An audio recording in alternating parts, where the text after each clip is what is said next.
Great to be here. We're in one of the bedrooms at Noblethorpe Hall, where I live, I'm pleased to say, and I have the ultimate honour of inviting Steve Edwards and his lovely wife Cheryl along for the weekend. We were old buddies, Steve and I. We had a lot to do in the early days of UBT and its start in the UK. We put our lives and souls. As Steve said, I was more the maverick that did outlandish things, but he was more the careful, wise, well-chosen kind of part of the team, you know, that made sure Lance didn't go completely berserk. But hey, we were both different, we respect each other's differences, and we're great friends, always have been. But hey, we've both been chucked out of this religion, this rather crazy religion, which has turned into a business. And we didn't realise, of course, when we were putting our lives into it. But Steve rang me out of the blue just a week ago. Said, have you heard about Mark Lyon? Wow, what's happened? Well, it could be suicide. It looks very much like it is, but we can't be sure because we can't get any definite noises out of the brethren, as per many suicides that I happen to know about. And I just heard about one in Perth, Jeff somebody or other. I'm trying to remember his name. Anyway, just recently. But it's all, when inquiries are made, it's all, oh, we're not saying that and this, that and the other. They beat around the bush and dance around the truth. And you can't get any sense out of them. So the brethren do cover up suicides because it doesn't suit their shop window, their face to the world. And I guess if I were causing suicides, I wouldn't want it broadcasting to the world either, so I'm very sympathetic with how they feel. Let's get back to some sensible, well-chosen words. Steve, I'd rather you just introduce what you had on your mind when you rang me about Mark Lyon. Right, thanks, Lance. Yeah, I heard initially that Mark had died from a heart attack, and I understood this was about 3 or 4 days after a meeting with Bruce Hales, with Mark and his wife. Had a meeting with Bruce Hales, I was told, and that Mark had been told he had to sell his house in Los Angeles, which he refused to do and was therefore withdrawn from. Now, I'd spoken to Mark. I'd heard Mark had left the brethren earlier in the year, or end of last year even. And I'd spoken to Mark briefly and just to offer him support if he needed it, because I knew what it's like to be cast out from the brethren and my family, and that loneliness, that awful loneliness that inflicts you. And so I just put my hand out to him just to see if he just wanted to talk or anything.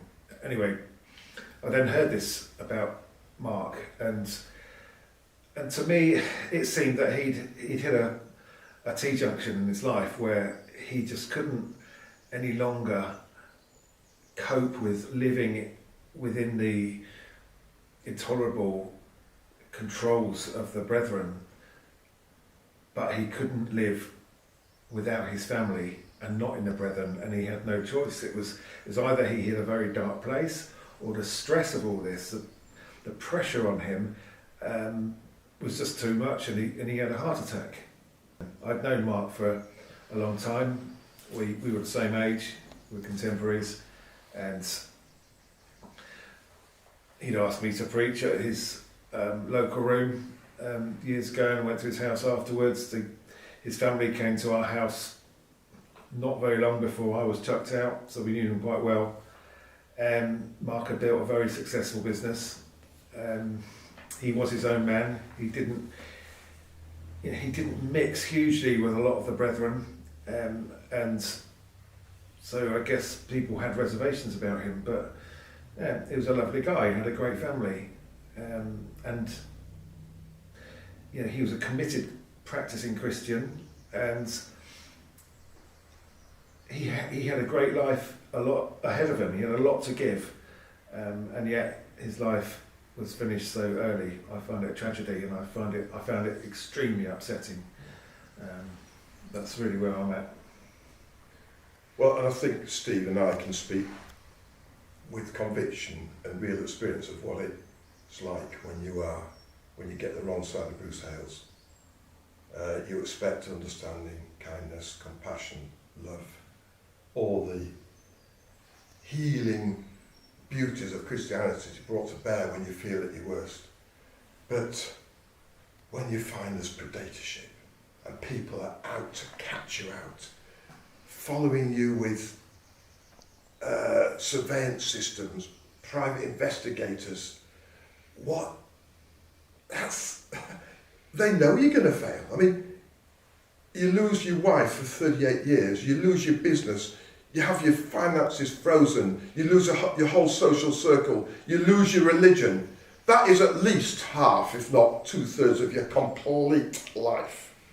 So, if you think of that physically, if you just lose 2/3 of your body, what's left? You're linked with Christ.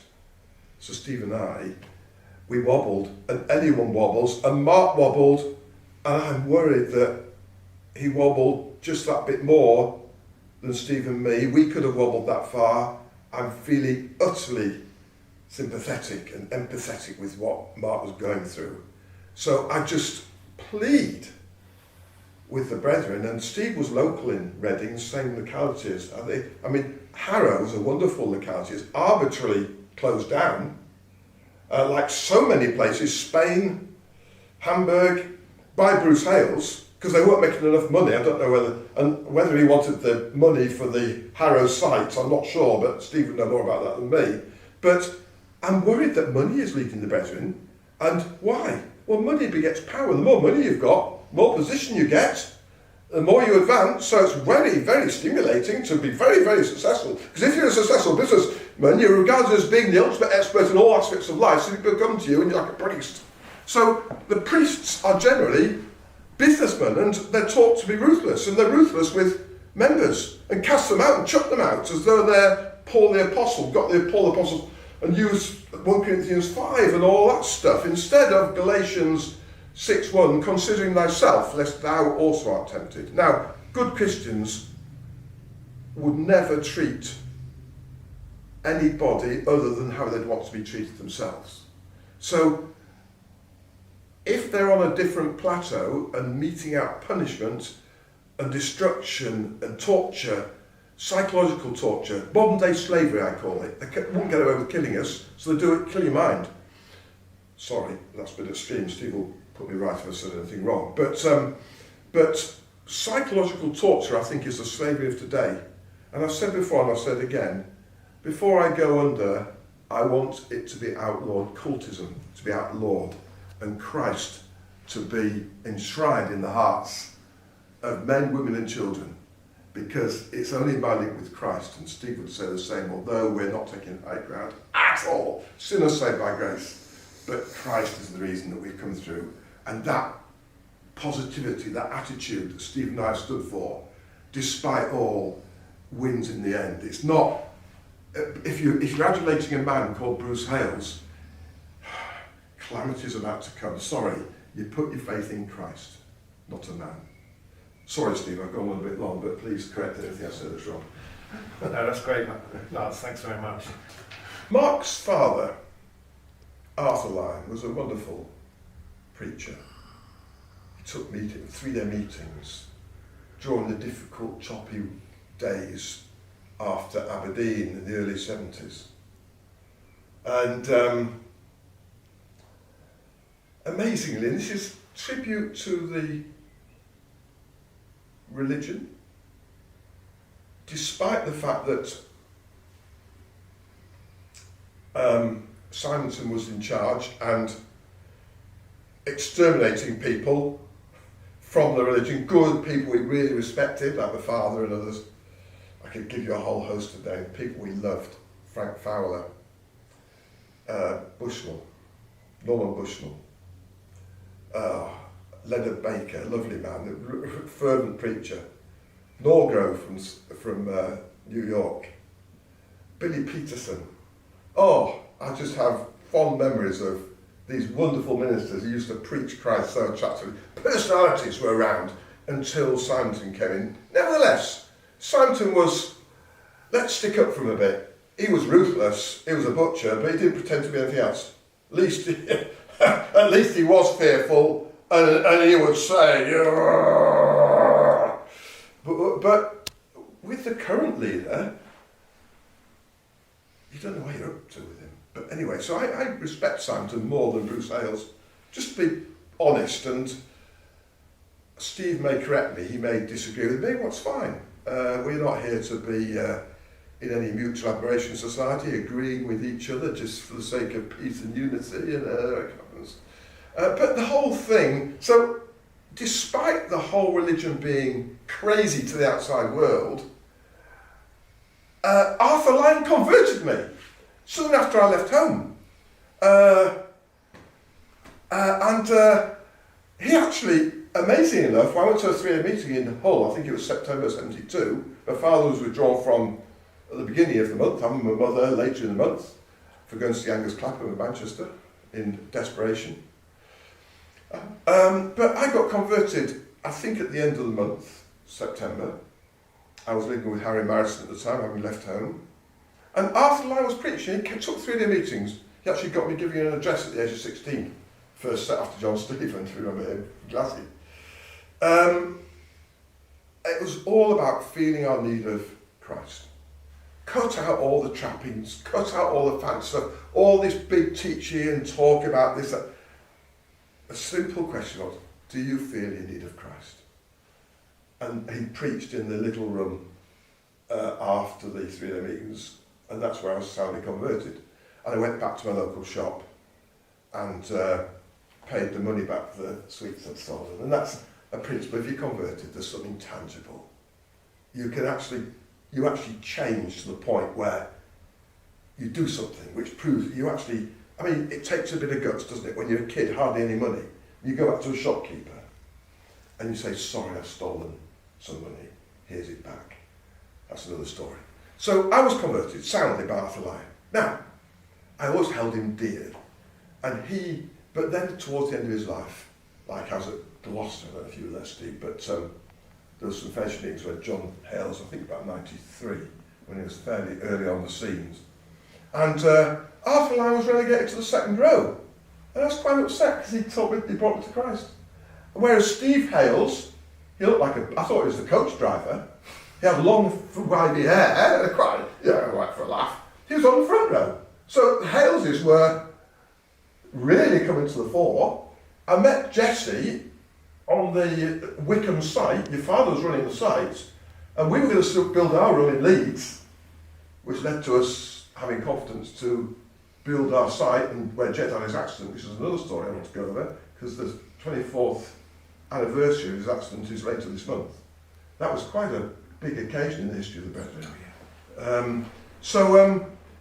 I came down to learn how to run a building site from John Edwards, your father. And he was dynamic. Anyway, I remember Howard Kalo and Jessie, the daughter of the man of God, visiting the site. We were all, wow, we were allowed a glimpse of this special couple. Howard Kalo, I mean, woo, he had married into royalty in our eyes because he married Taylor's daughter. And Taylor's daughter, Hales's daughter. So anyway, this girl came in. She had the short skirt, tightest of, really showing all her figure off. Whew, wow. This is the man of God's daughter. So I kind of realised that they weren't quite as spiritual as they were making themselves out to in these houses. I mean, they are the what do you call it, the high priestly family. They run, brethren go to the houses, indeed, even in those days when your father was around. I think he pretty much, it was a bit of a war probably to him and a guy called Gordon Pollard, was that his name? We kind of respected old man John Edwards, but we had to go along with Pollard because he was the official. If you're validated by Bruce Hales, you are officially in charge. So behind the scenes, you pull all the strings. But nice guys in the shop window, like John Edwards and a few others, that make it look, if there's any trouble with the authorities or the press, you put the nice guys on so they all think, oh, what lovely brethren, all sweetness and light, no suicides in here, no murders, no nothing, woo! So they'll back off. Wonderful system. Put John Edwards out, Duncan Hulbert's another. He had to meet Joan Forbes, I don't know her, Joan Forbes, wonderful woman, because she was very upset at the lack of care what's the better. Of course, Duncan's a lovely guy, but all the nasty guys hide behind Duncan. He's a wonderful shop window. I'd use him any day. But he's real, so I'd use him really. Anyway, that's another, I'm diverting. And I've forgotten where I've got to now, but I think I remember the point, I hope I have. But anyway, can we just have a breathing space? Steve's lovely wife Cheryl is here. Do you understand anything, Cheryl, about what I'm trying to say? That everything appears sweetness and light, and yet when you actually see the real situation of the brethren, it's not quite as good as it's made out to be. Am I fair or am I being to the stream? No, you're very fair. One of the shocking things in the beginning when Steve was telling me his history and his past was to think that almost slavery, modern slavery, existed right under our noses, because as he described the lifestyle, it was so foreign to what we, the ordinary person on the street, knows. Yeah. What was really sort of in the forefront of my mind was that Christ came to set us free, but this was anything but freedom. This is bondage. And from the point of view of your day, every day was dictated to you. Going to church 5 times in a day, no time to think. The most shocking thing was you're just not allowed to think. You're not allowed to express opinions. You're not allowed to pursue any interests. You were just kept extremely busy and tired. And also, everything was predicted. Women have a certain dress code. They're not allowed to cut their hair. They can't wear makeup. That's so foreign to us, just having no freedom. Have to buy certain size homes, have to live in a certain way. No career. No career, no even opportunity of getting a degree, going to university, improving yourself in that way. Yeah. But the most shocking thing was the separation. Yeah. Oh. That these people actually live amongst us, and you can bump into them into a shopping centre and you would never know how they're living. And they think they're free, but they are so in bondage. It's like the Galatian epistle, really. Paul meets the Galatian legality, don't you think? Yeah. Where they'd left Christ out completely, and they were acceding to the law, the legal system. And I believe that Bruce Hales, I've said it before, has turned a religion into a business. It's been gradual descent from 1959, when the Haleses infiltrated in the Taylor's family, and introduced the bondage of separation, which caused untold harm, detrimental doctrine, nothing to do with Christ, twisting scripture, and steadily got worse and worse and worse and worse and worse. And it's shocking that they've taken Steve's family. I deserve a little bit of credit from you, because Steve chatted to me in 2017, and he was so beautifully loyal and devout to his wife, spoke so highly, desperate to have her back, and his kids. And I said, Steve, they'll have you hanging on all your life, and you'll die wanting your wife back. Sorry, switch women, find a nice woman, and enjoy yourself, mate. Now, it's a bit natural. Steve always been more spiritual than me, so it's a bit of a natural. He's actually, occasionally he does listen to this old codge, And so, anyway, I think I can see the benefits now of him listening to me, so I feel quite pleased with myself. Sorry, Steve. Cheryl, back to you. so will you give me a compliment? Thank you, Lars. Well, to beg for that, isn't it? In a very roundabout way, introducing me to Steve. But no, I do admire Steve, because I think of the trauma that you were describing earlier, of just having your family ripped away from you and just not having contact, not being able to meet grandchildren that have been born, or in-laws. Steve has a couple of grandchildren now that I know it aches in his heart to know them. And I just see the impact of this. Whenever we're watching something on TV and there's any reunion scene, Steve breaks down. It's the emotional toil and that it takes on you. And I just admire Steve. He's done an amazing job. He's so strong. He really inspires me, and he's a great support in my life, because when I hit little hurdles and I think of what he goes through, I'm in admiration of him, and how he's coped. Yeah. Well, we need to hand over to Steve, but we've all got our, what do we call them, demons, sins. We've all got our issues in life, but it's how you cope with them. And Steve's emerged. Even I've emerged. I mean, I expected Steve to emerge because he's a greater guy than me. But me emerging, yeah, even I've emerged. Bad though the brethren say I am, and a heretic, and unfaithful to my wife. I got an email from Gal saying I was horrible to my wife. I just don't, you've got no ground for saying it. I was lovely. my girlfriend, Olivia, my fiancée, who I'm hoping to marry later this year, was with me and my wife together in Philadelphia because I'd been asked to go and help my brother's business there and perhaps relocate to help a small meeting there back in 2001. And she said to me, she had so admired my son Jed that she called her son Jed. And she so admired me that she thought at the time, I want a husband like Lance because he's so lovely to his wife. Now my brother's, she says that, my brother's going around saying I was horrible to my wife. So you've got these awful extremes, but you don't know, Cheryl, these things are going on in this wonderful country of ours in 2022. It's also hidden and secretive. I'm really appealing to men to come out into the open and tell us the truth. And if you're too scared to tell the police the truth, or the legal system, or the government, or the charity commission, come and tell Steve. He's a good priest. Even me, I might be a bit of fumbly and I might do a few things wrong. Please don't get me into trouble for that. We're not here to catch.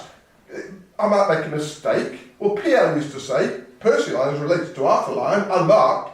Mistakes that the Lord can bless. That's the spirit. We don't catch people out if we make a mistake. That's not Christianity. Christ died for our sins. We set people up as though they'd never failed if they fail. So, come on, Steve. I don't know, my experience was a while after I had been confined by the brethren, quite a few months, and I had regular visits from Alan Gibson and Charlie White to see how I was getting on, and we would sometimes have difference of opinion. And I went into this one meeting when they came to my house, and I made the decision I was not going to get into any argument with them. And they started talking about the opposers and said that the opposers say we break up families. And I said, well, you've broken up my family. And they said, no, we haven't. You left your family. And I said, no, I didn't. I said I was asked to leave by my wife, and my children also said that they could. Tom said he could no longer walk in fellowship with me,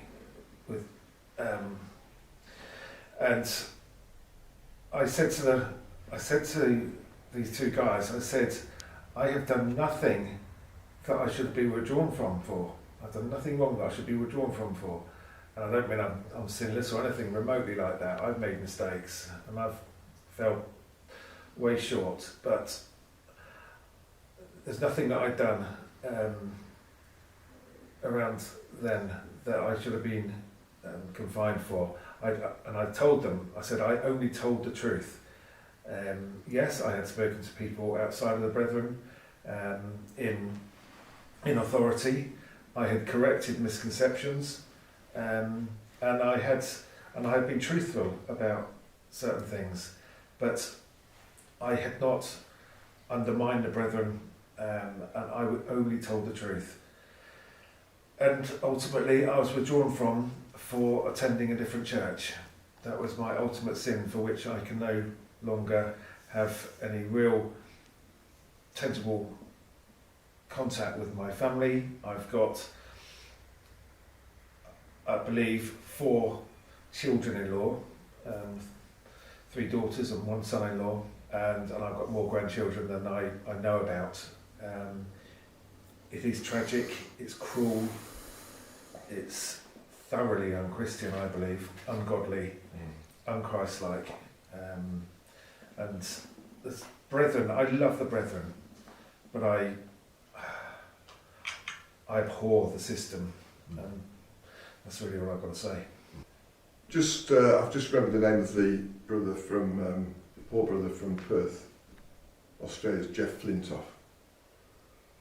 There was another instant where I heard of a young brother who's fed up with the restraints, had a lot of capacity, I can vouch for that. And he went to jump off an M1 bridge, and there was 20-mile-per-hour backs on the motorway. But it was all hush-hushed. I've tried to look it up, but it seems as though the AA handed him back to the very people who were causing him to want to commit suicide, being the brethren, because they portray themselves as being so caring and kind and loving, and the AA and all these authorities and the government, by giving them charity commission and legal systems, police, oh great to pass our responsibilities on to this wonderful religion because they'll look after these poor souls. Well, that's pretty much why Mark Lyon didn't have anywhere to turn, because when you're in there, you're trapped. It's an internal. You're caught whichever way you turn. You've nowhere to turn. If you go out to the police and say the brethren are mistreating me, woo! You've got to be regarters. Your life will be pretty much chopped off. So there's nowhere to turn. So I came up with the name Steve Edwards back in, I think it was Christmas 2018, if my memory's right. Free indeed, he quoted that scripture. If the Son shall set you free, you should be really free. So call your charity Free Indeed, lads. Thank you, Steve. So that's him with the Charity Commission. Steve Edwards will be, we hope he'll, if he won't stoop to being a trustee, he might be a benefactor or one of the revered founders of a movement to provide support and care for cult leavers. People who come out from a trapped situation, a bit like coming out of prison, you know. I was with an ex-brother who goes around prisons last weekend. Lovely brother, Ken Hollands from Lytham St Anne's, knows the history. He said, we're talking about preaching. He goes into prisons and preaches the gospel and sees criminals turn to Christ and completely transform their lives. Wonderful man. He said, it's easier to get into prisons to preach the gospel than it would be to get into the exclusive Brethren Church in Bristol. Why is that? I think you should be going into the Wickham's closed, into Reading. Steve, you should hold yourself available to go and preach the glad tidings, the pure. Now you might say they're beyond the pale. No, no one's beyond the pale of Christ. But if they invited you in, Steve, Cyril Parsons, you remember him? I do. I was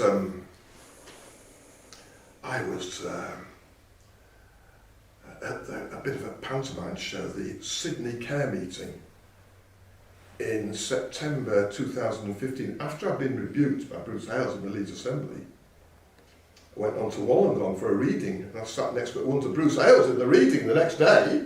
So, woof, didn't know what was happening. I'd been completely smashed. No, I'm getting back again now, you know. I've been through this suffering and this humiliation for good effect. He's bringing me back and showing the signs of Christ and just set me free, you know. He had been preaching in Sydney.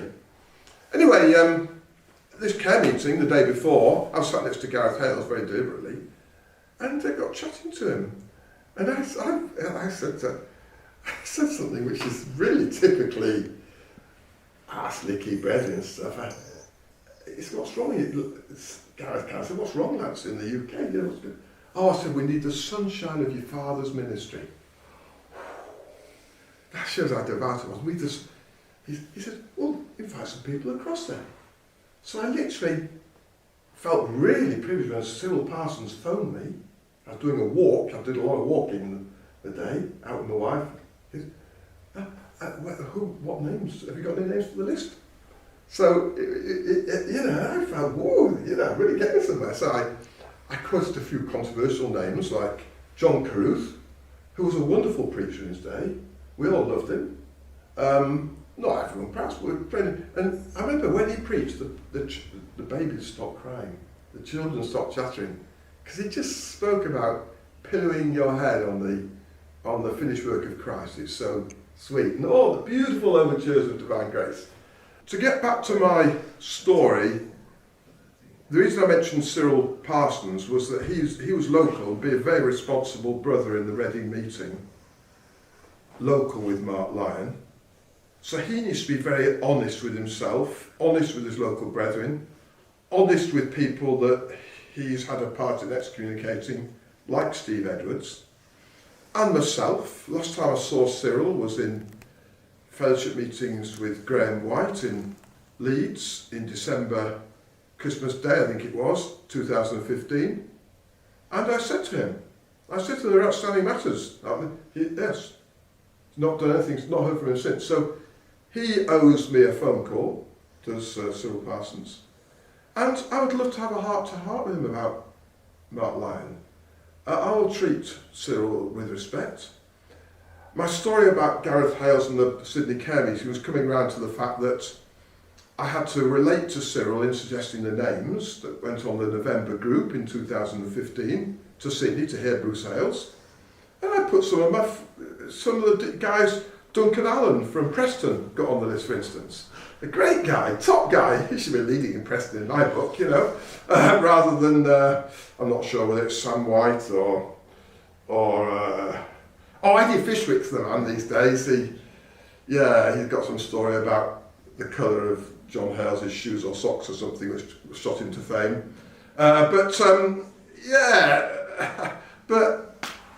And Albert River was a lovely guy. So I know the Preston Brethren, my daughter lives there, wonderful people.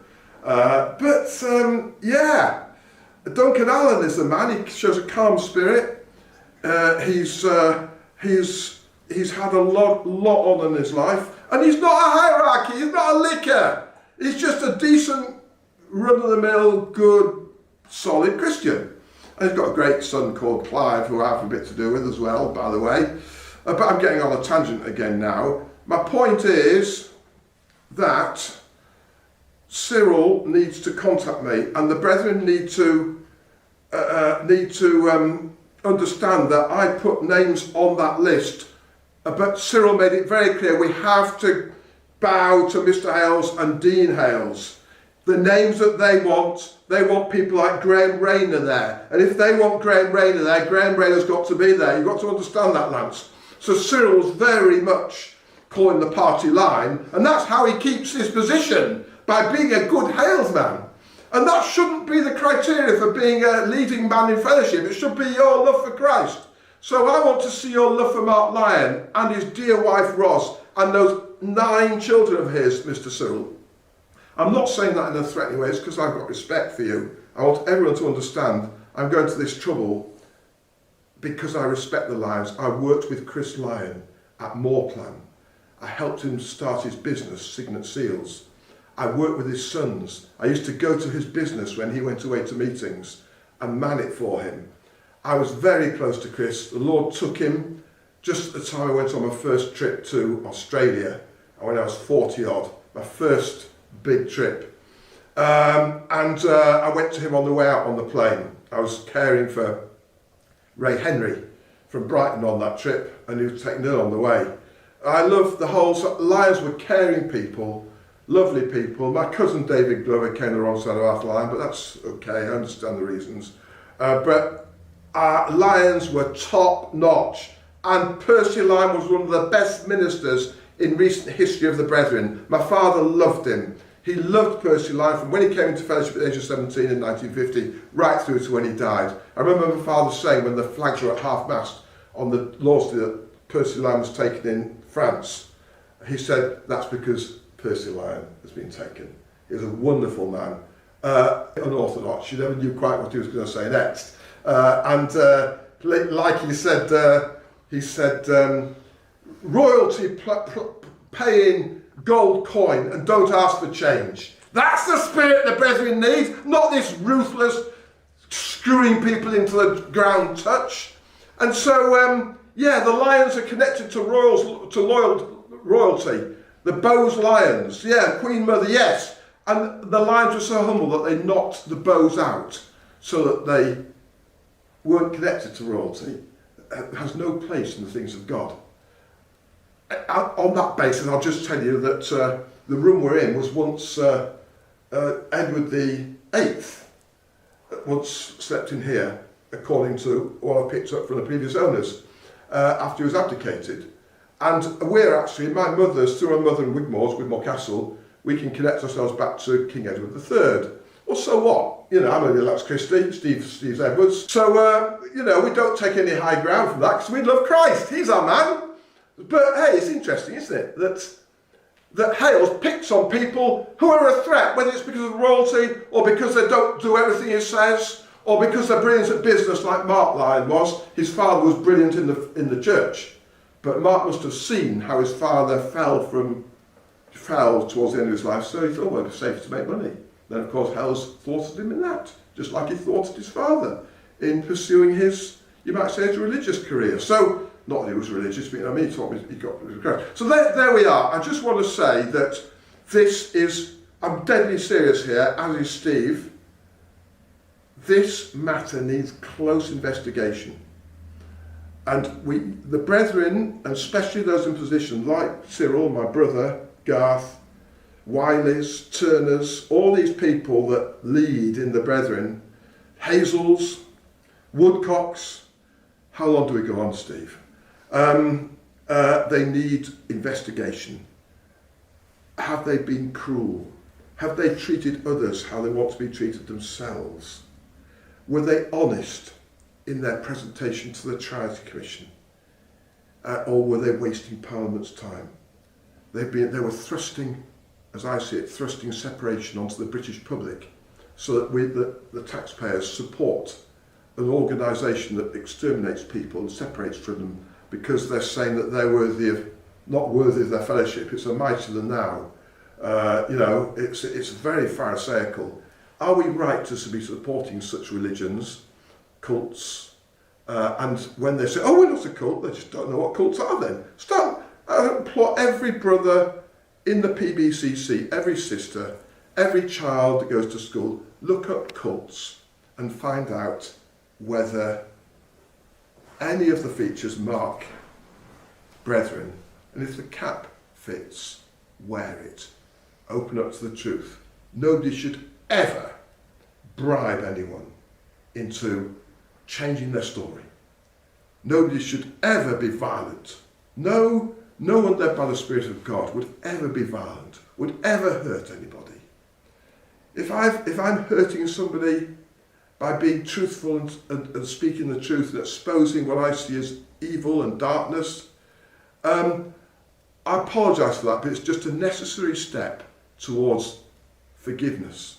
Once we own our sins, he's faithful and righteous to forgive us our sins. And I am speaking from, unlike many, from an angle of utmost respect to the brethren and saying that they need to own up to the truth of their condition and experience the beauty of the wondrous finished work of Christ on the cross, where he gave up his life for our sins. Yes, church sins could be forgiven, just as much as moral sins can be forgiven. Nothing's beyond the pale. No one's beyond the scope of redemption. Please reach out for Christ. We're all sinners, we've all failed, we've all come short of the glory of God. Don't pretend, don't make believe, don't make out you're better than anyone else. Don't withdraw from people anymore. Just embrace people into your schools. Your kids aren't any better than the kids next door. Oh, God, let evil into our family. Look, there's plenty to sort out in yourselves. I've got plenty to sort out in myself. I hope I'm making something of a job of it, but don't claim anything. That's my appeal, and I really would like to thank Steve Edwards and his lovely wife Cheryl for being so clear and plain, and we need to see that reflected in the brethren. They need to be plain and clear. If they know of any suicides, if they know of any murders, if they know of any disquiet and people who are talking of suicide, please bring it straight out. Ring Duncan Hulbert, ring Steve Edwards, ring me, call the police. I'm not bothered, call the government, call your MP. There's plenty of help. Don't carry on under your sense of guilt. Christ has died to meet that, but we've got to come to the light. Thank you.